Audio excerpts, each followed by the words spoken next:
Welcome to Bharosa news బులెటిన్ల ముందుగా headlines.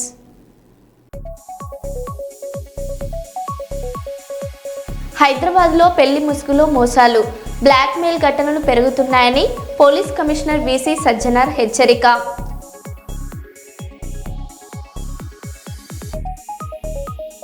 Hanamkonda జిల్లాలోని కాకతీయ విశ్వవిద్యాలయంలో విద్యార్థుల మధ్య ఘర్షణ.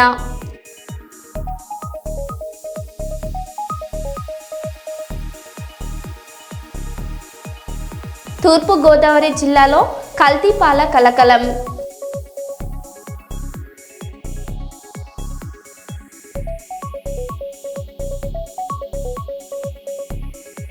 రైతుల సమస్యలపై గద్వాల కలెక్టర్కు వినతి పత్రం ఇచ్చేందుకు వందలాది మంది రైతులతో పాదయాత్రగా వెళ్లిన తెలంగాణ జాగృతి అధ్యక్షురాలు కల్వకుంట్ల కవిత.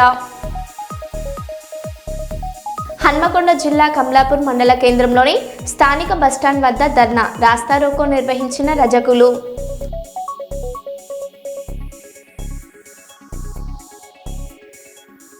ఇక వివరాల్లోకి వెళ్తే, బీసీలకు చట్టసభలో రిజర్వేషన్లు కల్పించాలని అఖిల భారత బీసీ రిజర్వేషన్ పోరాట సమితి రాష్ట్ర అధ్యక్షులు బత్తుల లక్ష్మీకాంతయ్య డిమాండ్ చేశారు.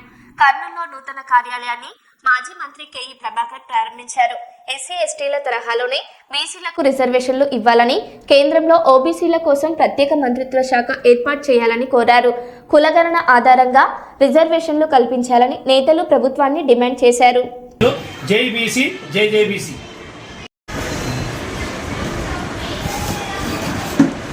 మిత్రులందరికీ నమస్కారం. ఈరోజు కర్నూలు బిర్లా కాంపౌండ్లో సాయి వసంత కాంప్లెక్స్లో మా అఖిల భారత బీసీ రిజర్వేషన్ల పోరాట సమితి కార్యాలయ ప్రారంభోత్సవ కార్యక్రమం జరిగింది. ఈ కార్యక్రమానికి ముఖ్య అతిథులుగా గౌరవనీయులు పెద్దలు మా కేపీ అభిరామ్ గారు, దీనికి జాతీయ అధ్యక్షులు. అదేవిధంగా ఈ కార్యక్రమానికి ఇప్పుడే ముఖ్య అతిథులుగా విచ్చేసి ప్రారంభం చేసిపోయినటువంటి మాజీ మంత్రివర్యులైనటువంటి కేఈ ప్రభాకర్ అన్న గారికి, అదేవిధంగా ఈ కార్యక్రమంలో మా అఖిల భారత బీసీ రిజర్వేషన్ల పోరాట సమితి జిల్లా అధ్యక్షుడైనటువంటి చంద్రశేఖర్ యాదవ్ గారికి, అదేవిధంగా మహిళా సంఘం రాష్ట్ర అధ్యక్షురాలైనటువంటి చంద్రకళ బాయి గారికి, నిర్మలా టీచర్ గారికి, మద్దిరెడ్డి గారికి, ఎల్లశివుడు గారికి, అదేవిధంగా వెంకటేష్ గారికి, చక్రధర్ గారికి, శివశంకర్ గారికి, సోమన్న గారికి, అందరికీ పేరు పేరున ఈ కార్యక్రమానికి చేసినటువంటి బీసీ నాయకులందరికీ ధన్యవాదాలు తెలియజేస్తున్నాం. ఏంటి అంటే, మేము ఈ కార్యక్రమం యొక్క ముందు బీసీలకు అన్నిటికీ లెక్కలున్నాయి, కానీ బీసీలకు మాత్రం జనాభా కులగణన లెక్కలు లేవు. కాబట్టి ఖచ్చితంగా బీసీ జనాభా కులగణన లెక్కించాలి. ఏ కులం ఎంతుందో అంత వాటా, సామాజిక న్యాయ వాటా కావాలి. అన్ని రంగాల్లో ఆ కులానికి సామాజిక న్యాయ వాటా కావాలని చెప్పి కోరుకుంటున్నాం. కాబట్టి ఈ డిమాండ్ల సాధన కోసమే అఖిల భారత బీసీ రిజర్వేషన్ల పోరాట సమితి పోరాడుతుందని చెప్పి తెలియజేస్తున్నాం. ఈ పేరు కేపీ అభిరామ్. నేను అఖిల భారత బీసీ రిజర్వేషన్ల పోరాట సమితి ఫౌండర్ చైర్మన్ని. ముఖ్యంగా ఈరోజు బీసీల అస్తిత్వం మరుగున పడిపోతుంది కాబట్టి బీసీలకు రిజర్వేషన్లు అన్ని స్థాయిల్లో కల్పించాలని. బీసీల జనాభా 64% దాటింది, కానీ కేంద్ర ప్రభుత్వం బీసీల జనాభా 54% ఉందని, అంటే సగానికి 27% రిజర్వేషన్ కల్పిస్తే రాష్ట్ర ప్రభుత్వాలు మాత్రం కేవలం 25%, అంటే సగం రిజర్వేషన్లు కల్పిస్తున్నారు. అంటే మాకు ఓటు హక్కు లేదా పూర్తి ఇవాళ జనాభా ప్రాతిపదికన రిజర్వేషన్లు కల్పిస్తుంటే బీసీలకు ఎందుకు వివక్ష? బీసీల పట్ల కేంద్ర రాష్ట్ర ప్రభుత్వాలు శత్రువైఖరిని ఎందుకు అవలంబిస్తున్నాయి అని మేము అడుగుతున్నాం. ఇంకా కేంద్ర స్థాయిలో ఒక ప్రత్యేక మంత్రిత్వ శాఖను బీసీల కోసం ఏర్పాటుని డిమాండ్ చేస్తున్నాం. ఇవి రాష్ట్ర ప్రభుత్వాలు కానీ కేంద్ర ప్రభుత్వాలు కానీ, ఎందుకంటే కేఈ ప్రభాకర్ గారి ముందు మేము ఆ మాట చెప్పలేదు, కానీ మేము ఉద్యమాలతో రామచంద్ర యాదవ్తో పంచుకుంటామని చెప్పి తెలియజేస్తున్నాం. మేము బీసీలు ఎవరి కోసం అయితే ఉద్యమాలు చేస్తారో, బీసీల హక్కుల కోసం ఎవరైతే ఉద్యమాలు చేస్తారో, బీసీల హక్కుల కోసం ఎవరు పాటుపడతారో ఆ నాయకులందరికీ మా మద్దతు ఉంటుందని తెలియజేస్తూ, అట్లే కార్పొరేషన్లు కేటాయిస్తున్నటువంటి బడ్జెట్ అడుక్కు తినే వాళ్ళకి ఇస్తున్నారు. 100 కోట్లు 200 కోట్లు కూడా ఇవ్వడం లే. మేము ఖచ్చితంగా ఒక్కొక్క కార్పొరేషన్కి 500 కోట్లు కేటాయించాలని చెప్పేసి రాష్ట్ర ప్రభుత్వాన్ని డిమాండ్ చేస్తున్నాం. అట్లే కేంద్ర స్థాయిలో ఉద్యోగాల్లో విద్యలో అనుకున్న స్థాయిలో ఈ రిజర్వేషన్లు అమలుపరచడం లేదు. ఉన్నదే తక్కువ 27% ఉంటే అవి కూడా సక్రమంగా అమలు చేయడం లేదు. రాష్ట్ర ప్రభుత్వాలు 25% రిజర్వేషన్లు ఉంటే అవి కూడా సక్రమంగా అమలు చేయడం లేదు.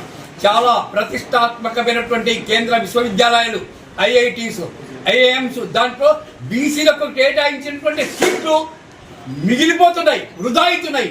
ఎందుకు చదువుకోవడానికి అవకాశం ఇవ్వడం లేదు అని ఈ ప్రభుత్వాన్ని ప్రశ్నిస్తున్నాం. మాకు న్యాయం జరగాలి. న్యాయం జరగాలంటే మేము అంటే మనుషుల మాది ప్రభుత్వాలు గుర్తించాలి. మా మిత్రుడు చెప్పినట్టుగా పశువుల సంఖ్యకు కూడా ప్రభుత్వానికి తెలుసు, కానీ బీసీల సంఖ్య మాత్రం తెలియడం లేదు. తెలుసుకోవాలంటే జిజ్ఞాస కూడా అంటే ఆసక్తి కూడా లేదని. ఇది చాలా దౌర్జన్యం.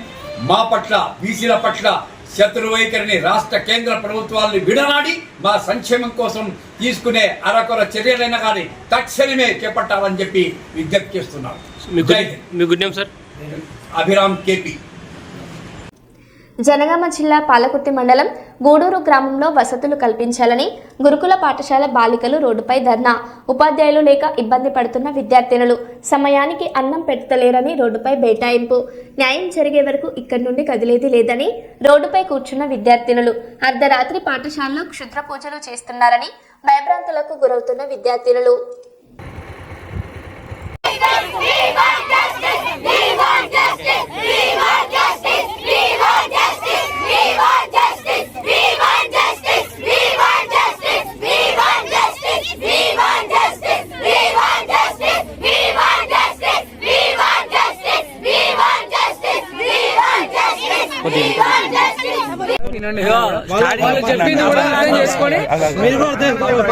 ఎవరు మాట్లాడద్దు చేస్తున్నాం సార్, లైవ్ పెట్టేస్తున్నాం direct social media. School side నుంచి బయో లేదు, ఫిజిక్స్ లేదు, తెలుగు లేదు, హిందీ అస్సలే లేదు. 100% కావాలి. ఎట్లా వస్తుంది సార్? కరెక్ట్ ఫుడ్ లేదు. పొద్దున టిఫిన్ 11 కి పెడుతున్నారు, లంచ్ 4 కి పెడుతున్నారు. ఎప్పుడు తినాలి, ఎప్పుడు చదువుకోవాలి సార్? మేము మా మెనూ ప్రకారం టిఫిన్ లేదు, లంచ్ లేదు, డిన్నర్ లేదు, ఏం లేవు. వచ్చే మెనూ అంతా ఎక్కడికి పోతుంది? ఈసీజీ మాకు పెట్టడానికి ఏం ప్రాబ్లం సార్? గవర్నమెంట్ కదా సార్ ప్రొవైడ్ చేసేది. వస్తారు సార్ ప్రిన్సిపల్ మేడం ఒక్కరోజు సిలబస్ అయిందని సెకండ్ ఇయర్ కి సార్ ఎంపీస్ వాళ్ళకి మ్యాథ్స్ ఫ్యాకల్టీ మ్యాథ్స్ ఏ మ్యాథ్స్ కి 2 సబ్జెక్ట్స్ సార్ ఫెయిల్ అయితే మేము సార్ మేము ఎల్లుండి నుంచి ఎగ్జామ్ 100% రిజల్ట్ ఎట్లా వస్తాయి సార్?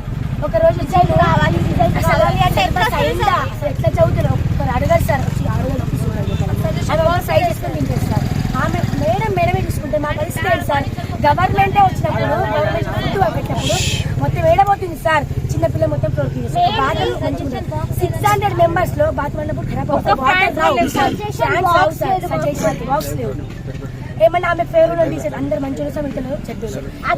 మాట్లాడితే వాళ్ళు అక్కడికి టార్గెట్ వాళ్ళే అందరూ మమ్మల్ని ట్రైనింగ్ చేస్తున్నారంట. అంటే మాకు తెలియదా? స్పెషల్ స్నాక్స్ కనీసం మంత్ ముందే స్టార్ట్ అవ్వాలి. కనీసం మాకు స్టార్ట్ రేపటి ఎగ్జామ్ కూడా పెట్టే గతి లేదు ఇక్కడ. ఎక్స్పైర్ డేట్ అయిపోయినాయి 2024 లో ఉన్న పని వాళ్ళ బిడ్డలు ఉంటే సార్ ఈ ప్లేస్ లో వాళ్ళ బిడ్డలు అట్లా పెడతారా? ఎవ్వరు పెట్టారు సార్? మాకు నీట్ లేదు, అది లేదు, ఏది ఉండదు. మనం సిఓ అది ఎట్లయిందో ఫుడ్డే లేదు, స్టడీ లేదు, సిఓ పేరుకు మాత్రం సిఓ. పార్టీ చేసిరు, మనీ వేసినాం 2 lakhs. అది ఎక్కడ పోయినా ఒక్క మాట కూడా అసలు ఎట్లా చేసిరు? అడగాలి కదా సార్.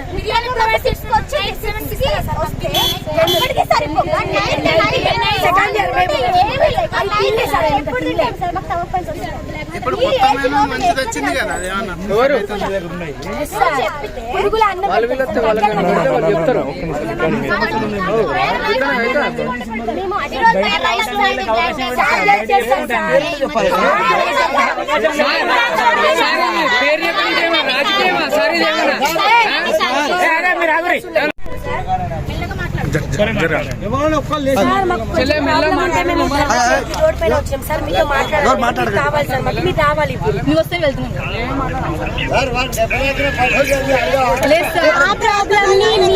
చెప్పుకోవాలని ఇంత కష్టపడి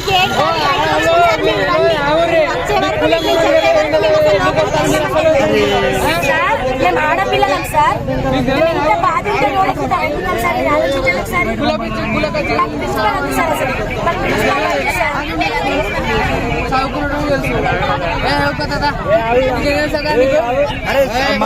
మాకు వద్దు సార్, ఆ ప్రిన్సిపల్ వద్దు, సస్పెండ్ కావాలని సార్. మాకు ఆ ప్రిన్సిపల్ వద్దు సార్.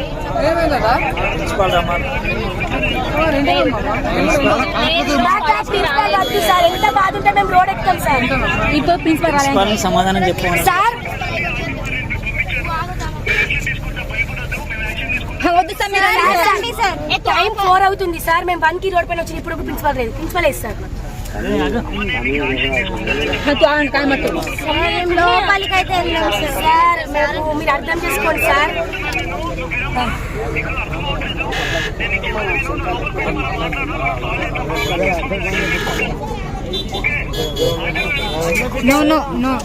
సార్ మేము వెళ్ళాం sir.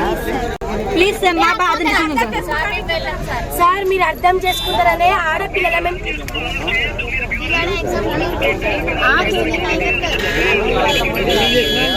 we know that sir.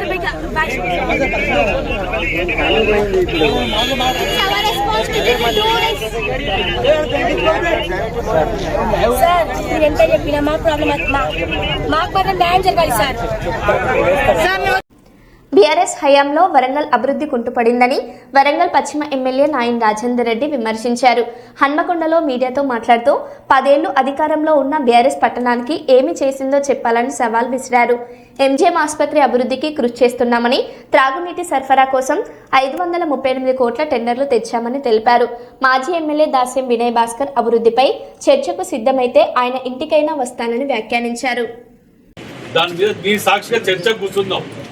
మేము తెచ్చిన నిధులన్నీ ఈ 2 ఏళ్లల్లా, ఈ 10 ఏళ్లల్లా మీరు తెచ్చిన ఎన్ని చర్చ కూర్చున్నాం. లాగులు దర్శనం అక్కడికి పోతాను అడగటానికి మీరు అడుగుడు ఎక్కడ ఇక్కడ మీ నియోజకవర్గాలకే అడగలేకపోయిండ్రు, చేయలేకపోయిండ్రు. మేము తెచ్చిన అన్ని కూడా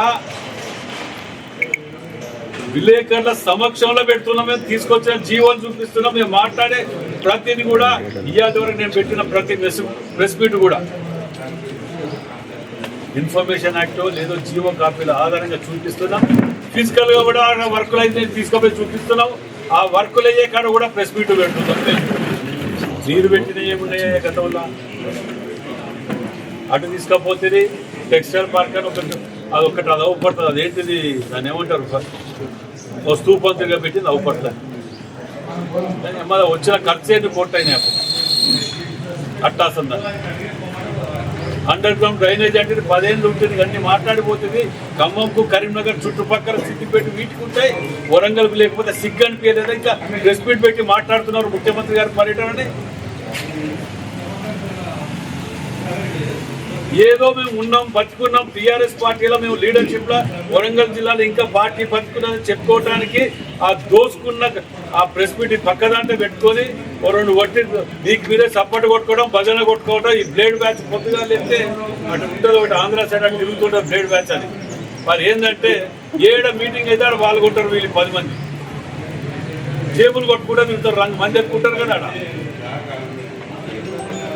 ఈ టైపు బ్యాచ్ వీళ్ళకి ఇంకా కూడా బుద్ధి రాకపోతే మున్సిపాలిటీలో బాయే, సర్పంచ్లలో బాయే, గతంలో ఎంపీలలో బాయే. ఇంకా మీకు ఏం మిగిలిందని సిగ్గుసరం లేకుండా ఈ విమర్శలకు పోతున్నారు. మేము పొద్దుగా లేస్తే గెలిచిన తెల్లారి నుంచి మేము పట్టుకొని ఏ విధంగా 4 రూపాయలు తీసుకురావాలనే ఆలోచనతో పట్టణంలో ఉన్న మేధావులతోటి సంప్రదింపులు జరుపుకుంటూ మన జిల్లాకి ఏం అవసరం ఉన్నాయి, ఏం చేస్తే బాగుపడుతుందని ఆలోచనతో తప్పడంతో మేము పోతున్నాం. ఇవాళ మేము గతంలో అమెరికా పోయినప్పుడు కూడా బ్రహ్మాండం అన్నాం. గెలిచిన 1-2 నెలలకే, గెలిచిన 2-3 నెలలకు చాలా రోజులే ఇంట్లో ఫంక్షన్ ఉన్నదని చెప్పి అందరం కలిసి అమెరికా పోతే దోసుకున్నది దాచుకుంటానికి పోయిందని చెప్పి పెద్ద మంచి అంటాడు. 2-3 నెలలకే దాని ప్రతిఫలమే ఇవాళ 10 కోట్ల రూపాయలు ఇక్కడికి తీసుకురాగలిగినామంటే మా యొక్క రిక్వెస్ట్, మా యొక్క ఇదే ఇవాళ వాళ్ళ కాంట్రిబ్యూషన్ 10 crores గర్వంగా చెప్పుకుంటారు. అలా 10 crores కాకుండా 1 కోటి చిల్లర బ్యాక్ పెన్ అనేది మిషన్ అని చెప్పి ఇంకా మా మిషన్ పేరు నాకు ఐడియా లేదు.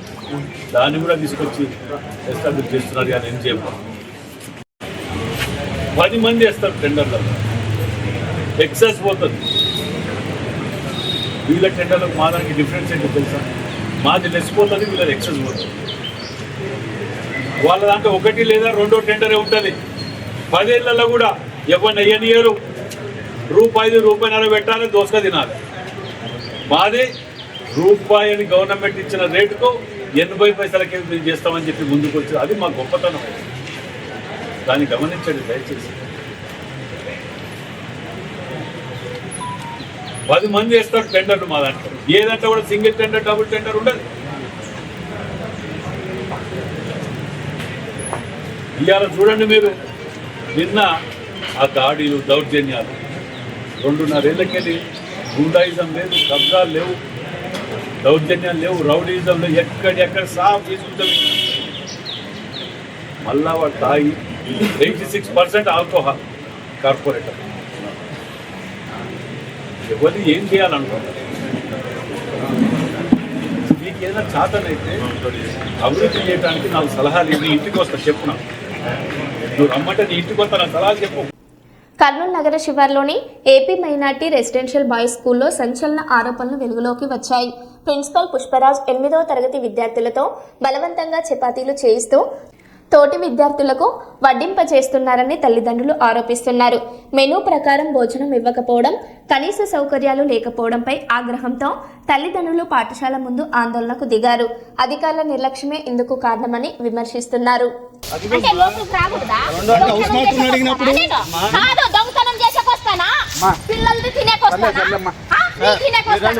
సార్ మీరు రండి అమ్మా, కంప్లైంట్ ఇవ్వండి, తీసుకోండి కంప్లైంట్ రండి. యాడికి పోవాలా? ముందు మాట్లాడి చెప్పండి, మాట్లాడి చెప్పు. కొడుకు ఏమన్నా అయితే నీకే సమానం చెప్పు, కొడుకు ఏమన్నా అయితే నీకే సమానం చెప్పు. వాడు ఏమన్నా కంప్లైంట్ ఇస్తారా? మాట్లాడాలా?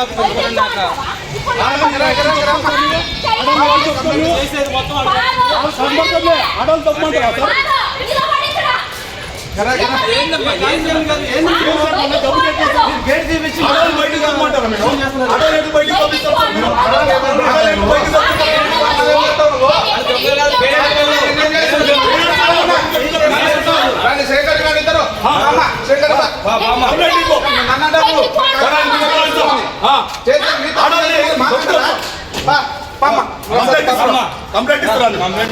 ఆదోని మాది.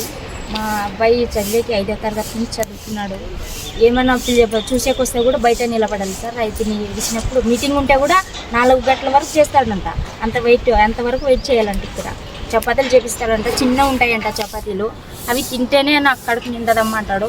పాస్ పోసేకి కూడా బయటికి రాకూడదంట, కిందేసి తొక్కుతాడంట. మనం ఏం సార్ ఇప్పుడు పిల్లల్ని కొడదామంటే కూడా మీ అమ్మ నాన్న ఎట్లా ఎదురు మాట్లాడతారని మరి వాటిని కొడతాడంట సార్. చాలా ఇబ్బంది పడుతున్నాడు మా పిల్లోడు. ఇక్కడ సార్ వచ్చినప్పటి నుంచి చాలా ఇబ్బంది ఉంది సార్. చదువు మీద లేకుండా ఇంకా చపాతీలు ఏమన్నా పోతే డబ్బులు మీరే పెట్టుకోండి, జాగ్రత్త లేదా అంటాడంటే చాలా ఇది ఉంది సార్. పనులు చేసుకుంటా ఇక్కడ అది చెయ్యి ఇది చెయ్యి అంటాడంట. తనే మీరే క్లీన్ చేసుకోవాలని చెప్తాడంట. చాలా ఇబ్బంది పడుతున్నాడు. నుంచి మార్కాలు ఆడబెట్టినారు, ఏమొచ్చింది అని చెప్తాడంట సార్. చాలా ఇబ్బంది. మిమ్మల్ని లోపలికి ఎంట్రీ చేస్తున్నారా? లోపలికి ఎంట్రీ లేదు, బయటే. ఎప్పుడన్నా చూసినారా లోపల పోయి? చూడలేదు సార్. బయటికి పో అంటాడు. ఒకవేళ పోతే బయటికి పోతావా లేదా, బయటికి పంపియండి అంటాడు. తాళం వేసారు ఎట్లా? అది తాళం ఎప్పుడైనా పాస్ అయితే ఇంటర్వ్యూలు ఇచ్చినప్పుడు తీసింటారు కదా సార్, అప్పుడు పోతే అయినా లట్టుకున్నాను. అది బయటికి పోంటాను, బయటికి పంపేస్తారు సార్. బయటికి పోతారా లేదా, బయట ఉండాలి. ఎట్లా వస్తారు లోపల? ఏం జైలు ఏం సార్? ఇది కోర్టులో ఇచ్చినామా, పోలీస్ స్టేషన్? ఇది చదివేది లేకుండా ఇక్కడ బయట ఉండాలా మనం? ఏదో పనులు ఉండవా? బస్సు పోతే మనం ఇబ్బంది పడమా? ఆడవాళ్ళు వచ్చినప్పుడు బయట నిలబడాలి. తాళం వేసే ఉంటాడు ఎప్పుడు చూసినా. ఇట్లా రోడ్డు నిన్నటి నుంచి తిరుగుతున్నాము. అబ్బాయిని మాట్లాడిచ్చే గుడి లేదు సార్. ఆదోని నుంచి. మా అబ్బాయి చెప్తాడు, వేరే పిల్లలు కూడా చెప్తారు. కింద కాలు తొక్కి గొంతు మీద కాలు పెట్టి తొంగుతుంటాడంట. పేరెంట్స్ కూడా ఇంతకు ముందు కొట్టేపోయినారు వాటిని, వాకులు వేసుకున్నాడు. ఇక్కడ మా పేరెంట్స్ ఏమైనా తెచ్చి పెట్టే కూడా లేదంట. మీరు తెచ్చి పెట్టకూడదు మీ పిల్లలకి, ఇక్కడ పెట్టిందే తినాలి. బయట నుంచి ఎట్లా తినిపిస్తారు? నెలకు ఒకసారి రావాలి, వారానికి ఒకసారి లేదు అంటాడు. ఇప్పుడు మామూలుగా వంట చేస్తున్నట్టు మీ పిల్లడు చెప్పినాడా? మా పిల్లోడే చెప్పినాడు, అందరు పిల్లలు చెప్తారు, మా పిల్లోడు చెప్పినాడు చపాతీలు చేపిస్తాడు, చపాతీలు చేయాలి, తిప్పేయాలి, కూరగాయలు తరవాలి, మరి అది వంట చేసినాక వాళ్ళే పెట్టుకోవాలంట. కరెక్ట్ టైం కొంచెము నీళ్ళు ఇబ్బంది ఉంది సార్ అంటే కూడా నీళ్ళు ఎట్లా ఇబ్బంది అవుతుంది, అందరికి లేని నీకే అవుతుందా అని కొడతాడంట. గుడ్లు అవి సరిగ్గా ఇయ్యడంట, గుడ్లు సరిగ్గా ఇయ్యడాడు సార్. చికెన్ కూడా ఎప్పుడో ఒకసారి ఇస్తాడంట, వారానికి అట్లా 2-3 అంతే. ఆరుగాలం శ్రమించి పండించిన పంటకు గిట్టుబాటు ధర లేక ఇబ్బందులు పడుతున్న రైతులకు అకాల వర్షం మరో దెబ్బతీసింది. మహబూబాబాద్ జిల్లా డోర్నకల్ నియోజకవర్గంలోని సిరోలు మండలం కాంపల్లి గ్రామంలో గాలి దుమారంతో కూడిన వర్షం మిర్చి పంటను నాశనం చేసింది. సక్రం నాయక్ తండాకు చెందిన కౌలు రైతు 5 లక్షల రూపాయల పెట్టుబడితో సాగు చేసిన మిర్చిని కళ్ళంలో ఆరబెట్టగా అర్ధరాత్రి వర్షంతో పూర్తిగా తడిసిపోయింది. మార్కెట్కు తీసుకెళ్లే దశలోనే నష్టం వాటిల్లడంతో రైతు కుటుంబం తీవ్ర ఆవేదన వ్యక్తం చేస్తుంది. ప్రభుత్వం వెంటనే ఆదుకోవాలని విజ్ఞప్తి చేస్తున్నారు. ఏం చేయాలి మేము, ఏం చేయాలి, ఈ పరిస్థితి చూడు, ఈ వాన చూడు, ఏం చేయాలి నేను అన్ని రాత్రి అన్నీ అదే నీళ్ళే ఉంది, ఏం చేయాలి నాయన, మాకు ఏదైనా చేయం చేయాలి గవర్నమెంట్ అని కోరుతున్నాము మేము. ఇగో మళ్ళీ 3 రోజు వర్షం ఉంది అని అంటున్నారు అంట. 3 రోజు దాకా మా పరిస్థితి ఏంది, మేము ఏం చేయాలి దేవుడా అని మేము కోరుతున్నాము. మేము ఎంతగా పండించిన అంతమందికి తీసుకొచ్చి పట్టుబడి పెట్టి ఇంత కష్టం చేసి అన్నం తినకుండా కూడు తినకుండా పొద్దున్న లేస్తే 8-10 ఇంటి దాకా పని చేసిన అని దండగా గలిచిందని మేము మొత్తుకుంటున్నాము. ఏం చేయాలి మేము, అక్కడ కాదు చేసిన ఇంకో అన్నీ ఆగమైంది, ఏం చేయాలి నేను, ఏం చేయాలి, చేతిలో ఏం వస్తుంది, ఇంతకన్నా పండించినాము, అంతకన్నా మేము కష్టం చేసినాము అన్నీ కన్నా మొక్కకు నీళ్ళు వచ్చి అన్నీ కొట్టుకుపోయినట్లా వస్తుంది, తక్కువ నీళ్ళు కూడా రాలేదు, ఎక్కువ వచ్చింది. ఏం చేయాలి, మాకు గవర్నమెంట్ మాకెళ్ళి మా నా చేను ఉంది, మా చేను కూడా కాదు, అంత పండించిన అన్నీ ఆగమైంది. ఏం చేయాలి మేము.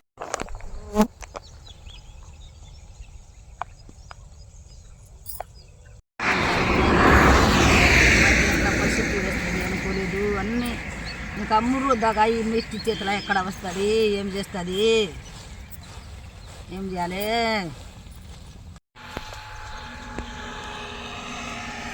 ఏం చేయాలి కొడుక, మాకు ఆగమైనాము మేము, అన్ని నీళ్ళే వచ్చి నీళ్ళే ఉంది, ఎంతకన్నా కష్టం చేసినాము మేము, అంత కష్టం చేసినామని ఆగమైంది. మన దేవుడు వచ్చి నెలకి ఆగం చేసినాడు.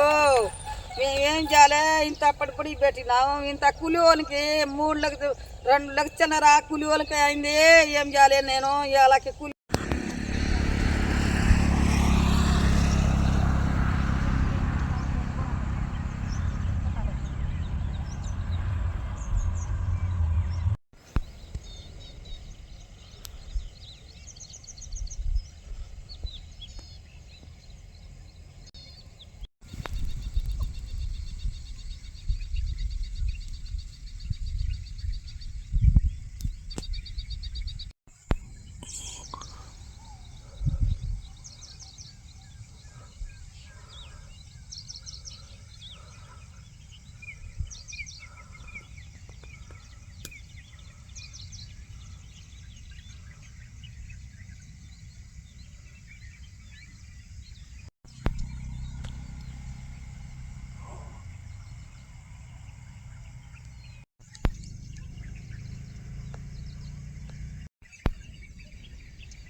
నా పేరు బాణతోమికి కాంపిలి తండా సక్రమనాయక తండా.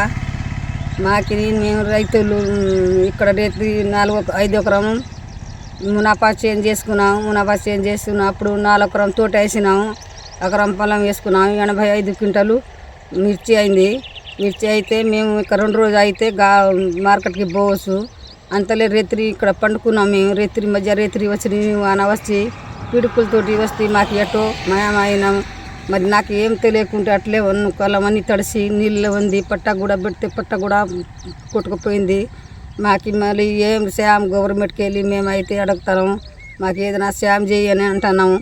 మా వానలో వచ్చినాము, మా చేతుల బండి కూడా లేవు. మరి అప్పుడు మేము వచ్చినప్పుడు పిడుకులు గిట్లా పడితే మా పరిస్థితి ఏం కావాలి? మళ్ళీ మేము వచ్చి ఇక్కడ చూస్తే మేము పట్టా పోయింది అని పోయింది, కలంలో నీళ్ళే ఉంది. అప్పుడు నేను మొత్తుకున్న తర్వాత మళ్ళీ అక్కడ ఏం లేకుంటే మళ్ళీ ఇంటికాడ పోదామంటే మాకు ఒక కరెంట్ లేదు, మాకు దారి దొరకకుండా ఇక్కడే ఏడుచుకుంటేనే ఇక్కడే కూకున్నాం. మాకు అయితే మేము మా ఇంటి చేను కూడా కాదు, మేము మునాఫా చేను చేస్తున్నాము. సంవత్సరంకి ₹1,00,000 ఇచ్చి చేసినాము. ఎంత పట్టుబడి పెట్టినాము, అలా 4 లక్షలు పట్టుబడి పెట్టుకున్నాం. మంది కాడ నుంచి అప్పు తీసుకొచ్చి పెట్టిన తర్వాత పంటకు మంచిగా దిగుబడి వచ్చింది. దిగుబడి వస్తే మరి ఇప్పుడు రేపు ఎల్లుండి అయితే మార్కెట్కి పోవచ్చు. అంతలే వచ్చి మన దేవుడు వచ్చి మాకు యాగం చేసింది. మేమైతే ఇప్పుడు ప్రభుత్వంకి మాకు ఏదైనా సాయం చేయాలని కోరుతున్నాం. మరో బులెటిన్లో మళ్ళీ కలుద్దాం. Stay tune.